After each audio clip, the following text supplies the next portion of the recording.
ঢাকার উত্তরায় milestone school and কলেজের বিমান বিস্ফোরণের ঘটনাটিতে হতবাক পৃথিবীর সকল দেশ। কি হয়ে গেল অবুঝ বাচ্চাগুলোর সাথে অবশেষ? মানুষ কিভাবে মেনে নিবে এই বিমান বিস্ফোরণের ঘটনাটি ভাই? অধিক জনবসতি ঢাকার শহর কিন্তু প্রশিক্ষণের জন্য উপযোগী ছিল না।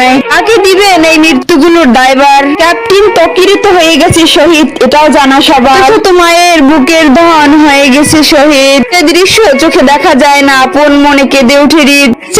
বাচ্চাদের প্রাণ বাঁচাতে অবদান ছিল বেশ, তাই তো মেহেরিন চৌধুরী শহীদ হলেন শেষমেশ। এমন মর্মান্তিক ঘটনার ভিতরেও কিছু ব্যবসায়ী দিয়েছে পশুর পরিচয়। তারা 50 টাকার পানি বিক্রি করেছে নাকি 600 টাকায়। পরিশেষে উদ্ধার কর্মীদের কাছে অনুরোধ জানাই, সব লাশগুলোর হয় যেন বাবা মার কাছে একটু ঠাই। এটাই বাংলাদেশের মানুষের সবার অনুরোধ থাকলো ভাই।